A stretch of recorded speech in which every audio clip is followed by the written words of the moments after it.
Hello, guys. Welcome back to the podcast. My name is John Murray.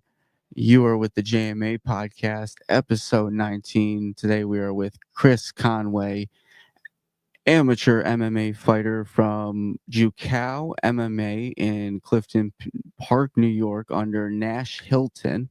Chris, welcome to the stage, my man. Thanks for having me. Absolutely, man. You're an interesting person to bring on here because you started your MMA career a little bit later than most people. Um, how is that something that you got into, first of all? I mean, I guess some people, when they hit a midlife crisis, they go and buy sports cars and stuff like that. I just wanted to start punching. Okay. So that actually brings up an interesting twist. Then I Yeah, wasn't expecting that. I Um, was, I was, I was being more of a wise ass on that. No, I've always had a passion for martial arts. It's stemming back from when I was a teenager. Um, just life got ahead of me for the longest time, and then family life, so on and so forth, and finally just had enough, and I wanted to start training.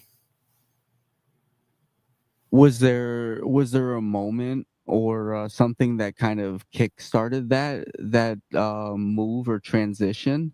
There was a period of time where I didn't have my daughter here with me.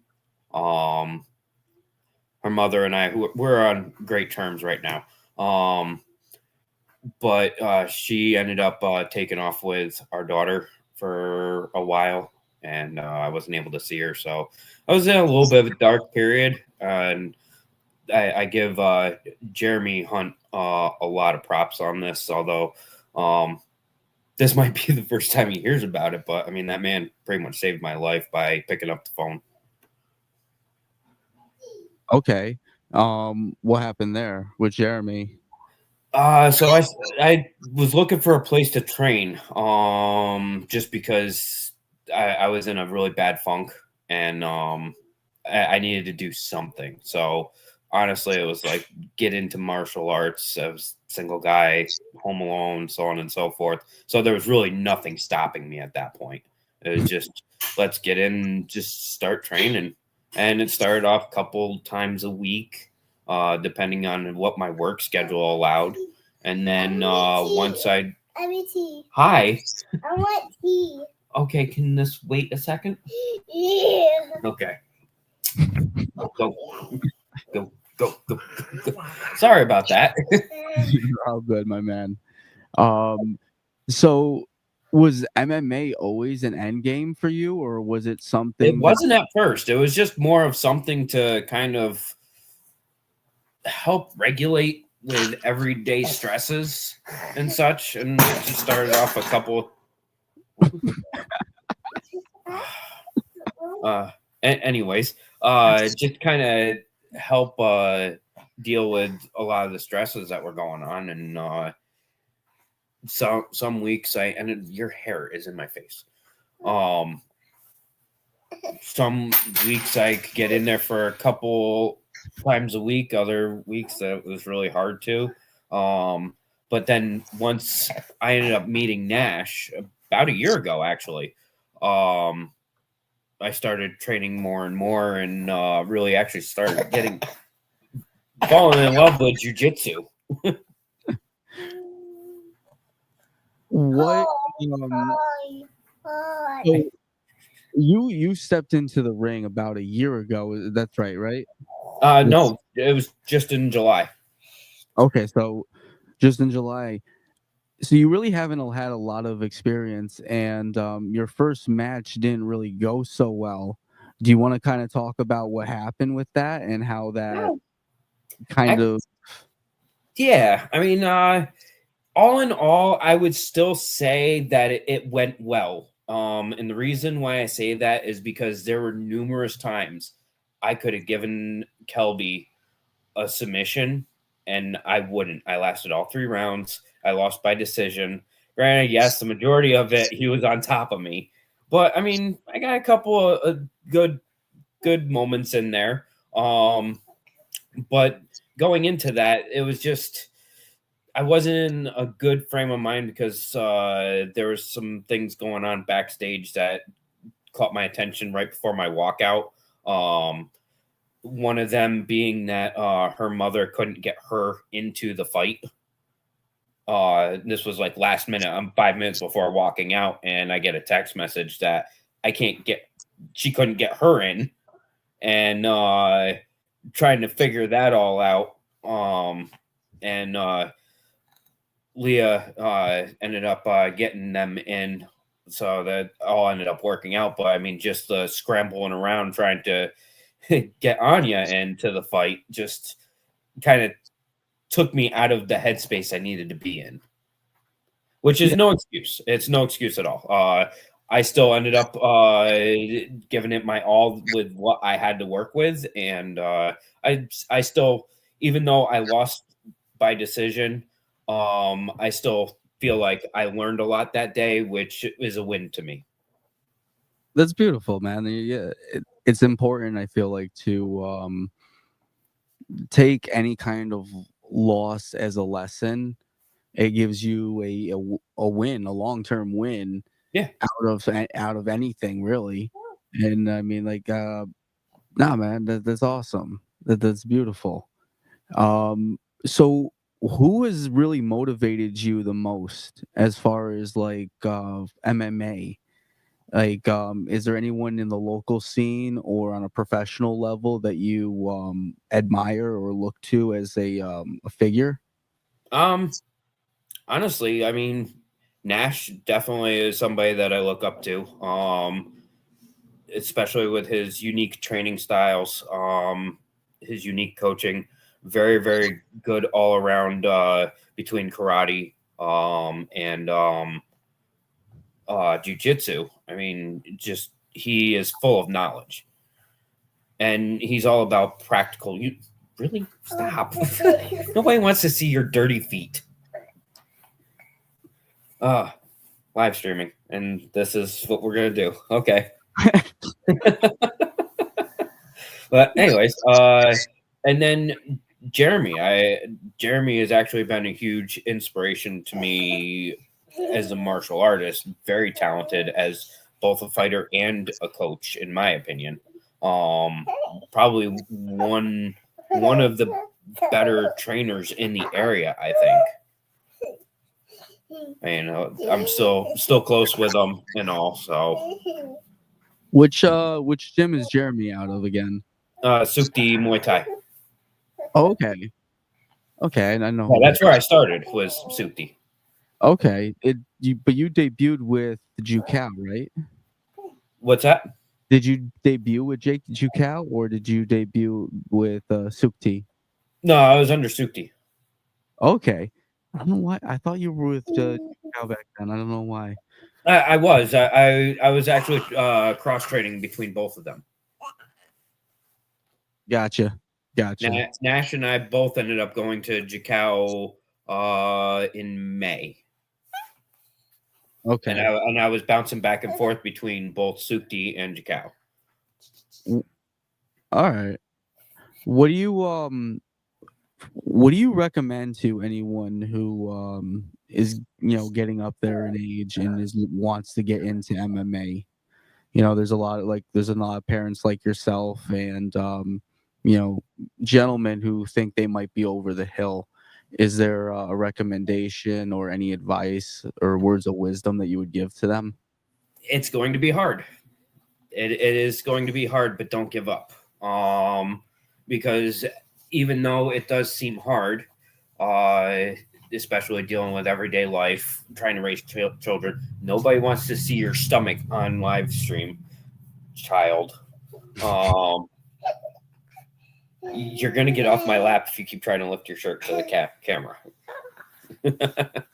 Well, before she ends up doing that, of course. Stop. No. Why? We're on camera. Please don't do that. Thank you. Oh, Lord. This is how it happens. Wild child. But yeah, I mean, don't give up. I wouldn't say it gets easier. The challenges end up becoming harder, but the mental fortitude that you end up getting from it is just, you start to become unstoppable after a while. And even if you start having those like that mindset of, even though you lose in something, you learn a lesson from it. You try not to make the same mistakes again, and you just keep pushing forward. It's actually MMA, jiu-jitsu has actually helped me out a lot in my personal life too, and in my own business ventures. Because once you start to deal with like having to problem solve in real time where your health is in danger, you really start to, it kind of rewires you a little bit as far as like being able to solve most problems that aren't life threatening. I think it takes the stress away from non-life threatening situations. It does. Because I know exactly what you're saying. Because like even in life threatening situations, there's times where I'm just like, it's fine, it's all Yeah. good. There's a solution. Just got to find it. This is yeah. Um, I think it helps with the critical thinking process too, It does. because you're put in these situations that are compromising, uncomfortable, and you have to quickly react, or you're gonna get put in a even worse situation. Mm-hmm. So yeah, no, it's a mental brain training too. It's crazy. It is. And as far as like say anybody that's later in life and they do want to try to compete, or even if they want to just do this for fun, which is perfectly fine too. I can tell you this is the healthiest I've been in my life. This is the strongest I've been, even in my teenage years, my 20s. This is the strongest I've ever been. And it's only been getting better. I mean, a year ago, maybe close to a year and a half ago, I was about 180 pounds. Oh wow. And now I'm like hovering around 140. And I'm at about right now, and this is because I mean, been eating more ice cream and stuff like that. Why not? My body fat percentage is hovering right around 15 to 16%. Give me 2 weeks, and if I really wanted to, I could cut down to 12 without a problem. Hey, last time I saw you, I thought you were like almost at 130, 140. Yeah, I was 135. Okay, damn. So you dropped heavy. Yeah, That's like that's like 40 to 50 pounds. That's impressive, man. yeah. What was In the course of, and that was, well, when the fight announcement came out, I thought I weighed like somewhere around like 150 or something, like, or no, 145. I thought I was like somewhere around 140, 145. And then when Jeremy ended up setting it up for 135, I went and I checked the scale and I was weighing in at like 155, 160. I was like, uh-oh. Like, I better start my cut now. What would you say was the biggest challenge to cutting the weight? I didn't have any problems with it. There was I had to change my diet a little bit. That wasn't a big deal, and that's, I don't have that kind of relationship with food, where Jesus, I got a child in the background doing the zoomies. I was thinking the Naruto run. Yeah. I don't have that kind of relationship with food where it's like detrimental as far as like, oh, I gotta have a bunch of salt, and I don't eat a whole lot of sugar to begin with. So I mean, a lot of those things that are high calories, I usually don't eat anyways. I've always eat. I have a fairly healthy diet to begin with. So it was just okay. My portion size has got to be a little bit smaller. Maybe a little bit less red meat. Actually, one of the biggest things that helped out was I got rid of pork. Really? Yeah. What? Why do you think pork was a factor? Saturated fats in it. Oh, you don't like the saturated? It's when I went and I had my blood work done for my debut fight. My triglycerides were high, I think it was, but Okay. whatever it is from the saturated fats, so just whatever the doctor ended up telling me, and I was like, okay, well, let's see here. Pork is a little bit higher in that. All right, get rid of that. I don't eat a whole lot of pork anyways, other than bacon. Huh. That's interesting because so I put like MCT oil, coconut oil in my morning coffee. What else I use saturated fat. Like I specifically go out of my way to eat avocados and bacon just for the saturated fat. But I also do a lot of fasting between where I don't eat. Okay. So I wonder if that's the a differentiating factor. Because I know that like a keto and there's a lot of people who use the same. I'm just thinking. I'm sorry. I'm rambling now. Yeah, ADHD. no, you're fine. Hell, if I could learn something, then I just they told me get rid of red meat and get rid of pork, and I was like, well, red meat's not happening at Yeah, all. yo, I was gonna say you're missing out if you. So you know the casino, obviously, right? Yeah. Have you been to Duke's? No, because every time that I went in there, they were packed full, and I can be impatient sometimes. That's fair. However, if you go, the steak there is let's say it may be the best steak I've ever had, and that is hard to. I've been to some real nice places in the city. This place's steak is like the best. I'm telling you. I don't. I am not certified to give you that kind of help.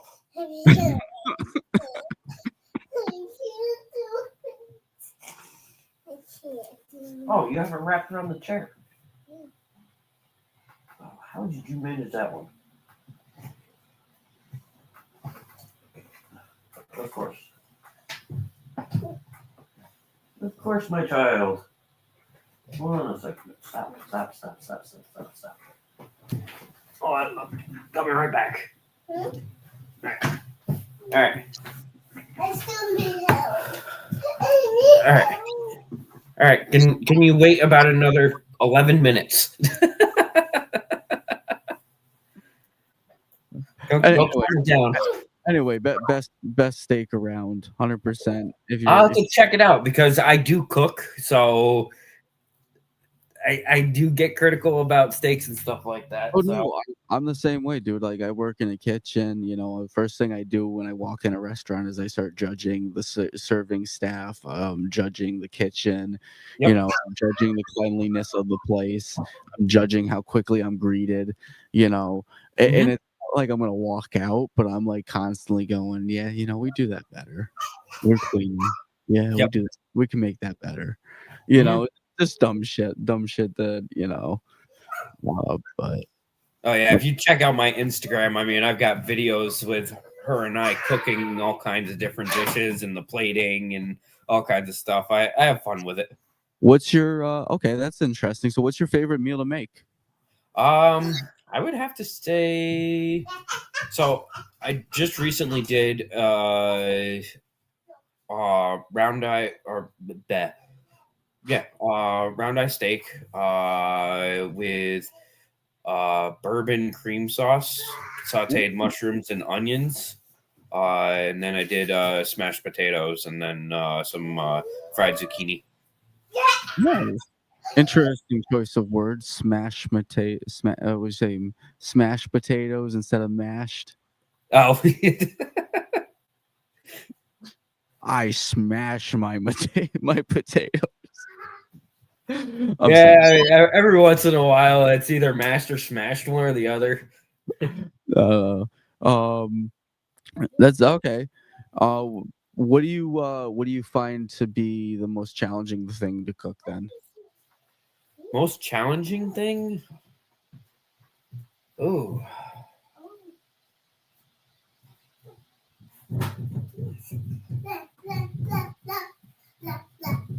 Anything baking related.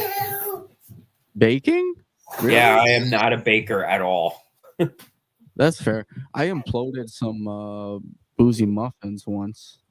They're like bread pudding mix, and we make them at the shop. And somehow I managed to. They were puffed when I pulled them out, but when they settled, they just imploded. That would probably be, I mean, they'd probably get burnt if I tried anything like that, or just not even the right consistency because um I don't like to measure anything. Oh God, no! God, no! Who needs measurements? Yeah. Anyone who's good in the kitchen doesn't measure. 100%. I can guarantee you, no real cook measures. Yeah, no. And that is why I'm horrible with baking. I worked in a pizza place for years. I don't know. Did you work in any kitchens at all? A little bit here and there when I was like early 20s pizzeria. Okay. So when I don't know, I worked at a pizzeria for like 8 years. So like you kind of get a feel for the oven after a while, and you kind of know when like things are kind of good. So I don't know, you just gotta play with it more, man. I recommend if you're looking for something for your diet, start baking with protein. Huh. I didn't think about that. Because you can make like protein cookies, maybe use some stevia instead of sugar. Okay. Um, and then you got like a nice little treat at night, when you get your hunger, and you're just like, okay, now I got my protein to intake, and you avoid the sugar by using the stevia. So now you got a little bit less of the carb. I mean, obviously you gotta, it's a fucking cookie. You gotta have some carb. But Usually at nighttime, and just lately, I've been on a little bit of an ice cream thing just because I forgot how good it is. um, I Of kid you course, you not, want ice cream. You always want ice cream. I probably run through at least one of those little quarts a night. And I'm Oh, not exaggerating. The Ben, I try to get the Ben and Jerry's ones whenever I can. yep. But they got Hannaford has a nice alternative. Like if you're trying to eat healthy, Mhm. um, and it's a what is it called? It's almond and the oat milk ones. Oh, Um, okay. and some of them are actually really, really good. So like if you're trying to eat a little healthier and you're trying to avoid the super sugary treat, a good way to go. Mhm. Oh, right now I'm actually trying to increase my weight too, so that's why I'm also like not as worried about it because when I fight next, I want to try to get into like the 145 weight class. Oh damn. That 145 to 155 is supposed to be the one most challenging. Yep, Do you and that's what I like. all right.